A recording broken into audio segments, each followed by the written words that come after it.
নমস্কার বন্ধুরা, Prius cooking হাবে সবাইকে স্বাগত জানাই। আজকে আমি বেগুনের একটা দুর্দান্ত স্বাদের ইউনিক রেসিপি নিয়ে চলে এসেছি। এই রেসিপিটা থাকলে গরম গরম ভাত যেমন খেতে ভালো লাগে, রুটি কিংবা পরোটা খেতেও ভীষণ ভালো লাগে। আর যে কখনো বেগুন খায় না সেও কিন্তু সুন্দরভাবে এই রেসিপিটা খেয়ে নেবে। এর জন্য আমি দেখুন বেগুন, আলু আর কিছুটা মটরশুঁটি নিয়ে নিয়েছি। এবার এই বেগুনটাকে কেটে নেব। তা বেগুনটাকে আমি দেখুন এভাবে বেগুনের বোটার দিকটা কেটে বাদ দিয়ে দিলাম। এবার বেগুনটাকে আমি একটু মোটা মোটা করে কেটে নেব। আর বন্ধুরা, প্রত্যেক দিনের মতো বলবো, প্লিজ একটা লাইক দিয়ে তারপর ভিডিওটি দেখা কন্টিনিউ করবেন। আর প্লিজ ভিডিওটি সম্পূর্ণটা দেখবেন। ভিডিওটা সম্পূর্ণটা দেখে তারপর আমাকে কমেন্ট করে জানাবেন আপনাদের রেসিপিটা কেমন লাগলো। তো বন্ধুরা, আপনারা দেখুন এখানে আমি বেগুনটা কিভাবে কেটে নিয়েছি। একটু মোটা মোটা করে আমি বেগুনটা কেটে নিয়েছি। এরকমভাবে কিন্তু বেগুনটাকে একটু কেটে নিতে হবে। এভাবে সম্পূর্ণ বেগুনটা আমি কেটে নিয়ে চলে এসেছি। এখানে দেখুন একটা পাত্রের মধ্যে কিছুটা জল নিয়ে নিয়েছি। এই জলের মধ্যে এবার দিয়ে দিচ্ছি খুব সামান্য একটু লবণ। এই লবণ জলের মধ্যে বেগুনটাকে আমরা ডুবিয়ে রাখবো কিছুক্ষণের জন্য। এভাবে করে রাখলে বেগুনটা কালো হয়ে যায় না কেটে দেওয়ার পর। আর বেগুনে অনেকের অ্যালার্জি থাকে, এরকমভাবে বেগুনটা খেলে কিছুটা হলেও অ্যালার্জিটা কম হয়, মানে বেগুনটা খেলে মুখটা চুলকাবে না। আর এই বেগুনটা কিন্তু তেলও কম অ্যাবজর্ব করবে। এভাবে বেগুনটা কিছুক্ষণের জন্য ভেজানো থাক। এদিকে আমরা 3টে আলু কেটে নেব। তো আলুর পরিমাণটা এখানে আপনারা কম বা বেশি করে নিতেই পারেন। এই রেসিপিটা কিন্তু আলু, বেগুন আর মটরশুঁটি দিয়েই কিন্তু ভীষণ ভালো লাগে। তো একবার হলেও এই রেসিপিটা ট্রাই করে দেখবেন বন্ধুরা, ভীষণ ভালো লাগে। ছোট থেকে বড় সবাই কিন্তু ভীষণ পছন্দ করবে। আর একদম ইউনিক একটা রেসিপি। তো আলুগুলোকে আমি দেখুন একটু মোটা মোটা করে ডুমো ডুমো করে কেটে নিলাম। এবার একটা মশলা বানিয়ে নেবো।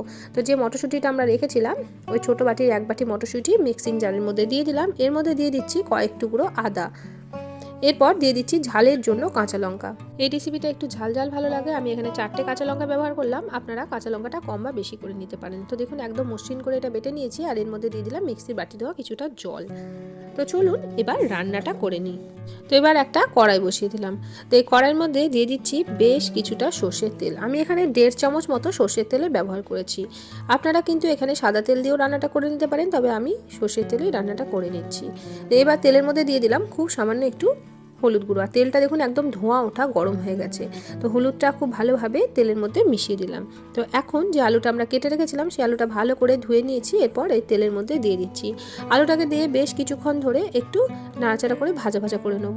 একটু আলুটা ভেজে ব্যবহার করলে এই রেসিপিটা খেতে কিন্তু ভীষণ ভালো লাগে বন্ধুরা। তো আলুটা হালকা একটু কালার করে এখানে আমাদেরকে ভেজে নিতে হবে। তো দেখুন বন্ধুরা, আলুটা আমাদের হালকা একটু কালার চলে এসেছে। আর একটু ভেজে নেব, তারপরে এটাকে তেল থেকে তুলে নেব। এখন আলুটা ভাজা হয়ে গেছে, এর চেয়ে বেশি কিন্তু আর লাল করব না। তো এবার আলুটাকে তেল থেকে আমরা তুলে নেব। আর দেখুন আলুটা হালকা একটা কালার চলে এসেছে। তো সব আলুটা আমি তেল থেকে তুলে নিলাম। এবার এই তেলের মধ্যে দিয়ে দেব লবণ জলে ভিজিয়ে রাখা বেগুনটা। তো বেগুনটা আমি দেখুন এর মধ্যে দিয়ে দিচ্ছি। এই তেলেই কিন্তু বেগুনটা ভাজা হয়ে যাবে, আর কিন্তু বেশি তেল আমি এখানে দেব না। তো বেগুনটাকে এভাবে দিয়ে একটু মিডিয়াম ফ্লেমের মধ্যে দিয়ে একটু নাড়াচাড়া করতে করতে বেগুনটা হালকা একটু কালারে চলে আসবে। আর বেগুনটা দেখবেন বেশ নরম হয়ে গেছে। তো এভাবেই বেগুনটাকেও আমি ভেজে নেব। বেগুনটাকে এভাবে ভেজে রান্না করলে এই রেসিপিটা ভীষণ ভালো লাগে। তো বন্ধুরা দেখুন এখানে আমার বেগুনটাও সুন্দরভাবে কিন্তু ভাজা হয়ে গেছে। আমি কিন্তু আর কোনো তেল দিইনি, ওই তেলেই কিন্তু বেগুনটা ভাজা হয়ে গেছে। তো এবার এই বেগুনটাকেও তেল থেকে তুলে নেব।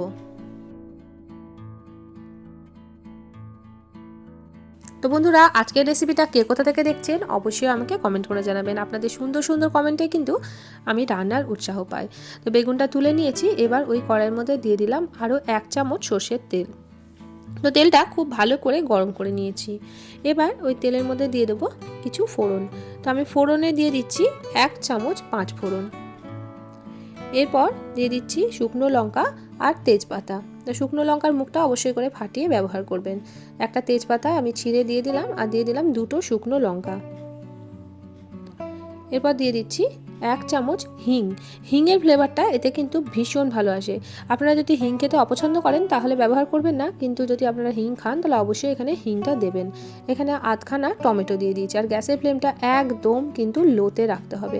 এবার যেহেতু আমরা টমেটো দিয়েছি, তো টমেটোটা যাতে খুব তাড়াতাড়ি গলে যায়, তো তার জন্য খুব সামান্য একটু লবণ দিয়ে দিচ্ছি। এতে করে টমেটোটা খুব তাড়াতাড়ি এখানে গলে যাবে।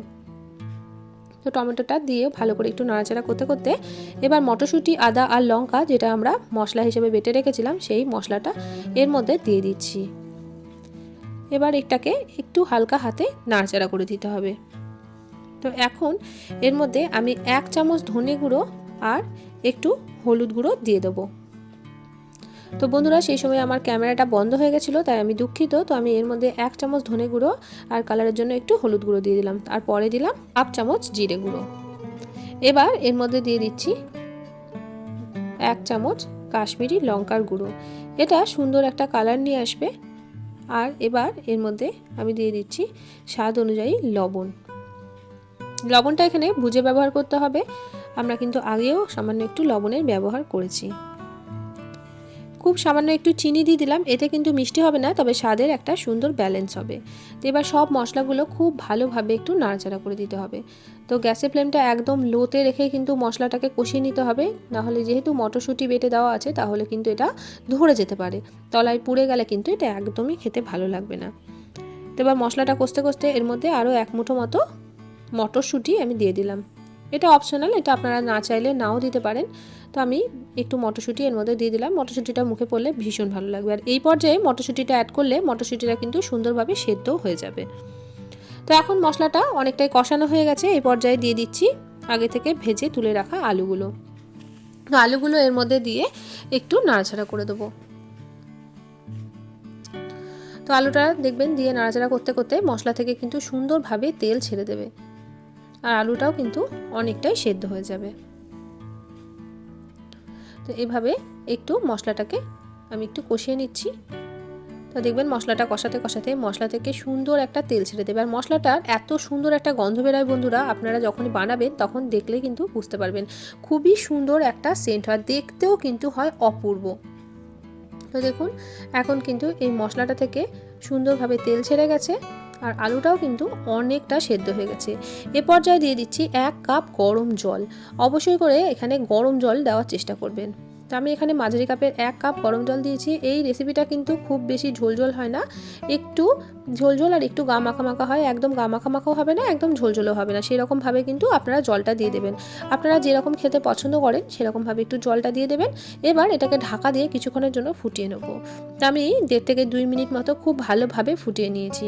তো এখন এই পর্যায়ে এর মধ্যে আমি দিয়ে দেবো ভেজে রাখা বেগুনগুলো সব শেষেই কিন্তু অ্যাড করতে হবে, নাহলে বেগুনগুলো গলে যাবে, তখন কিন্তু খেতে একদমই ভালো লাগবে না। আর এরকমভাবে অ্যাড করলে বেগুনটা গোটা গোটাও থাকবে আর বেগুনটা সুন্দরভাবে সেদ্ধ হয়ে যাবে।